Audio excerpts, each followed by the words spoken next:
Hi! Today on Araw-Araw Filipino is the second of our series on repeated words, this time for manner. We will learn about repeated words for manner. These are adverbs about the manner in which things happen. Mga salitang inuulit para sa paraan.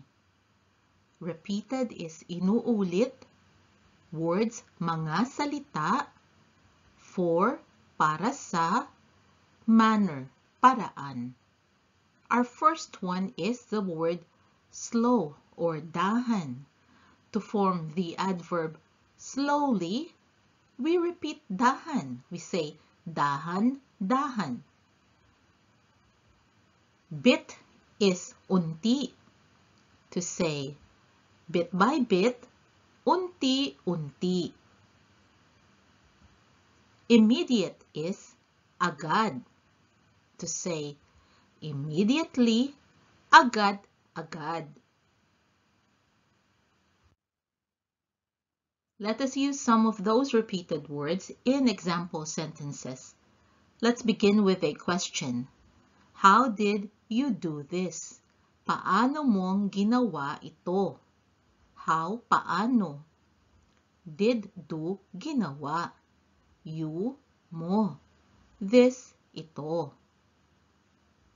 Slowly, so that I do not mess it up. Dahan-dahan, para hindi ko masira. Slowly is dahan-dahan. So that, para, I, ko, do not, hindi, mess it up, masira. Every day, I build it bit by bit. Araw-araw, unti-unti kong binubuo ito. So you see, we used two repeated words in that one sentence. Every day, araw-araw. Build, binubuo. It, ito. Bit by bit, unti-unti. Here are some more examples. You can't finish that immediately. Hindi mo iyan matatapos agad-agad. You, mo. Can't, hindi. Can't or cannot is actually hindi pwede. But in this case, we can just use the shortcut hindi. Finish, matatapos. That, iyan. Immediately, agad-agad. Yes, it must be gradual. Oo, dapat unti-unti lang. Yes, oo. Must be, dapat. Gradual, unti-unti. And in Filipino, we can add the word lang to say, yes, it must be gradual only. And only is lang.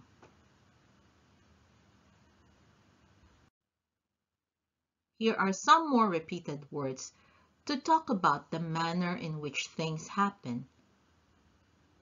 The word follow is sunod in Filipino. To say that things happened one after another, we say sunod-sunod. The word along is sabay. To say that things happened all together at the same time, we say sabay-sabay. The root word stick is dikit.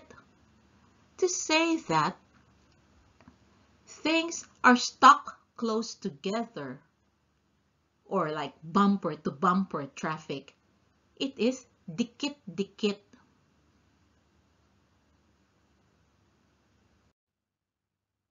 Let us use those words in example sentences. Your good luck came one after another. Sunod-sunod dumating Ang swerte mo ah. Your, mo. Good luck is swerte. Came, dumating. One after another, sunod-sunod. And at the end of the Filipino sentence, we added an interjection, which is ah. This is to give the sentence more feeling, as in, you are saying you are impressed that someone's good luck came one after another. And we can also simply express this as, sunod-sunod ang swerte mo ah. Here is another one.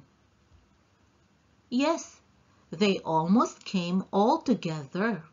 Oo, halos sabay-sabay silang dumating. Yes, oo. They, sila. Almost, halos.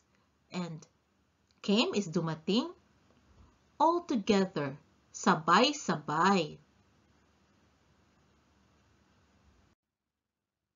Let us look at a couple more repeated words to express the manner in which things happen.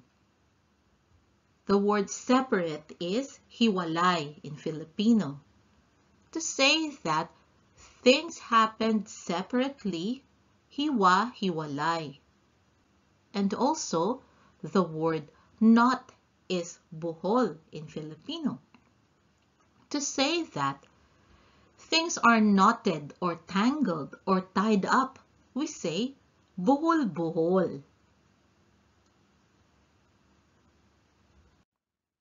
Here are some more example sentences. The traffic is heavy, matraffic. That whole sentence, to say the traffic is heavy, you just say matraffic. Why? The vehicles are bumper to bumper. Dikit-dikit ang mga sasakyan. So, ang vehicles, mga sasakyan, bumper to bumper or stuck to one another is dikit-dikit. It is tangled because there is an accident.